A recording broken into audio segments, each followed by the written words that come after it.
Web series story expert presence white girl. इस film को Sundance film festival में premiere किया गया था। ये फिल्म बताती है कि किस तरह टीनेज के बाद जवानी की उम्र अगर जरा भी भटक जाए तो उसकी बाकी की ज़िंदगी नर्क बन जाती है। यही वो उम्र होती है जब हम अपनी आकांक्षाओं की ऊंचाई पर होते हैं। हम सारा जहां जीत लेना चाहते हैं, सबसे बड़ी ऊंचाई पर पहुंचना चाहते हैं, वो सब करना चाहते हैं जो हमारा दिल चाहता है। इस उम्र में अगर सही और गलत की समझ ना हो तो क्या से क्या हो जाता है।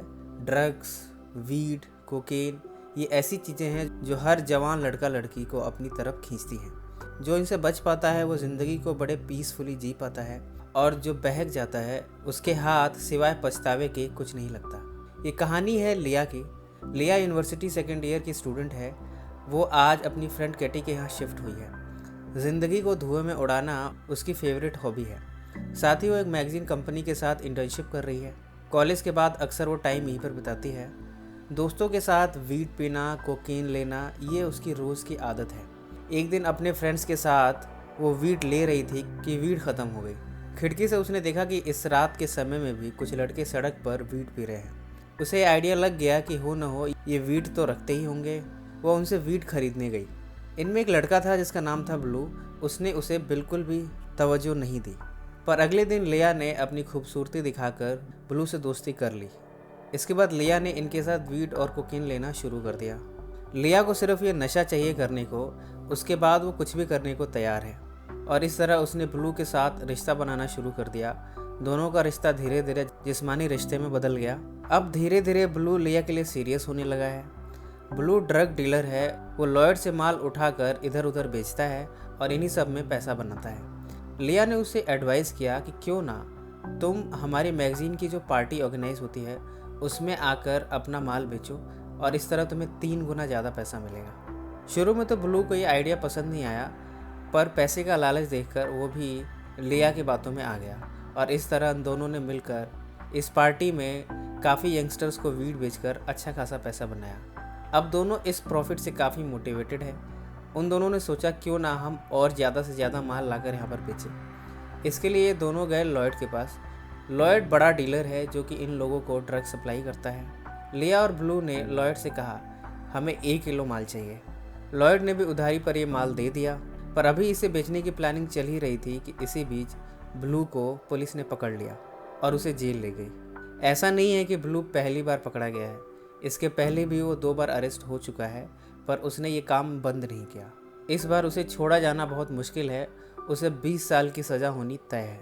लिया जेल में ब्लू से मिलने गई और उसने उसे कहा कि वो जो 1 किलो माल हमने लिया था वो अभी भी मेरे पास है। ब्लू ये जानकर खुश हुआ और उसने कहा इस माल को तुरंत ही लॉयड को वापस कर दो, नहीं तो वह हमारा जीना हराम कर देगा। वो बहुत ही खतरनाक इंसान है। लिया ने कहा ठीक है, मैं ये माल उसे वापस कर दूंगी। घर आकर लिया सोचने लगी कि वो किस तरह से ब्लू को बचाए। धीरे धीरे वो भी ब्लू के लिए फीलिंग्स रखने लगी है। ब्लू को बचाने के क्रम में वो मिली लॉयर जॉर्ज से। जॉर्ज ने कहा मैं इस मामले को लड़ सकता हूँ और ब्लू को बचा भी सकता हूँ, पर मेरी फ़ीस तुम अफोर्ड नहीं कर पाओगे। लिया ने कहा आपकी फ़ीस कितनी है? जॉर्ज ने बताया मैं $13,000 चार्ज करूँगा, पर इसमें यह गारंटी है कि मैं ब्लू को जेल से छुड़ा लूँगा। लिया ने हाँ कर दी, पर अब वो पैसे अरेंज कहाँ से करेगी ये उसने सोचा नहीं है। इधर कोर्ट की प्रोसीडिंग्स चालू हो गई हैं। लिया पैसों को अरेंज करने में काफ़ी बिजी है। अब उसके पास एक ही रास्ता है। वो जो 1 किलो का माल जो लॉयड से लिया था, अगर वो उसे लॉयड को रिटर्न ना करे और पार्टीज़ में बेचे तो उसे काफ़ी सारा पैसा मिल सकता है। उसने ये बात कैली से और अपने दोस्त कैटी से डिस्कस की, और अब तीनों मिलकर एक पार्टी ऑर्गेनाइज करेंगे और वहाँ पर ये माल बेचेंगे जिससे कि पैसा बनेगा, और इस तरह लिया ब्लू को जेल से छुड़ा लेगी। कुछ दिनों बाद लिया फिर से गई ब्लू से मिलने। उसने पूछा क्या तुम लॉयर से मिले? ब्लू ने कहा मैं जानता हूँ जॉर्ज की फ़ीस बहुत ज़्यादा है, मैं उसे अफोर्ड नहीं कर पाऊँगा, मुझे मेरे हाल पर छोड़ दो और वो माल लॉयर को वापस कर दो। यहाँ पर लिया ने सच्चाई नहीं बताई और उसने कहा कि जॉर्ज हमारे लिए फ्री में ये केस लड़ेगा और तुम्हें इस पनिशमेंट से निजात दिला देगा। ये सुनकर ब्लू काफ़ी खुश हुआ, पर उसे नहीं पता कि लिया के दिलो दिमाग में क्या चल रहा है।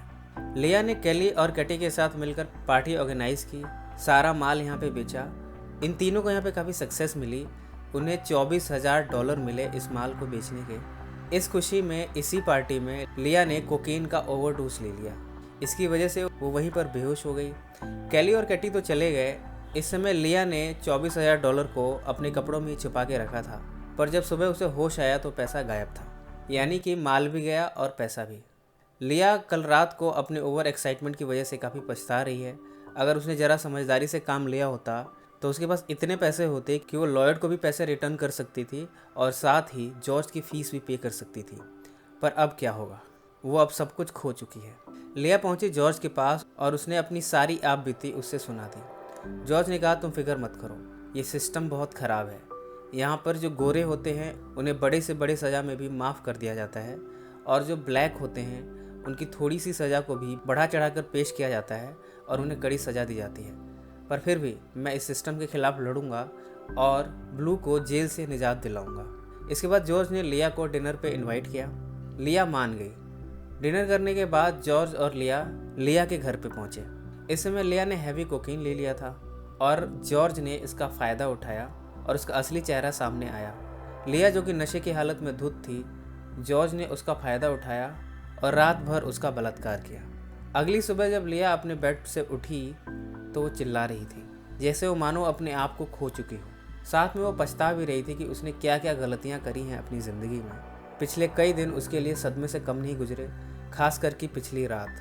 वो सोच रही है कि उसने अपनी ज़िंदगी के साथ क्या कर लिया है। उसने अपनी लाइफ बर्बाद करके रख दी है। कहाँ तो उसे अपनी कॉलेज की पढ़ाई पर फोकस करना चाहिए था और वो इन सब में लिप्त हो गई। कुछ दिनों के बाद अचानक से ब्लू उसके पास आया। उसने कहा कि जॉर्ज की वजह से वो जेल से छूट गया और साथ ही उसने लिया को भी थैंक्स किया, जिसने जॉर्ज को सजेस्ट किया था इस केस को लड़ने के लिए। पर उसे नहीं पता कि जॉर्ज ने लिया के साथ क्या किया है। वो काफ़ी खुश है और अब लिया के साथ एक नई ज़िंदगी शुरू करना चाहता है। उसने लिया को शादी के लिए प्रपोज़ किया। लिया इस समय काफ़ी हेजिटेंट थी। उसने कहा, अभी हम बहुत बच्चे हैं, मैं इस बारे में नहीं सोच सकती। वो अलग ही सदमे से गुजर रही है।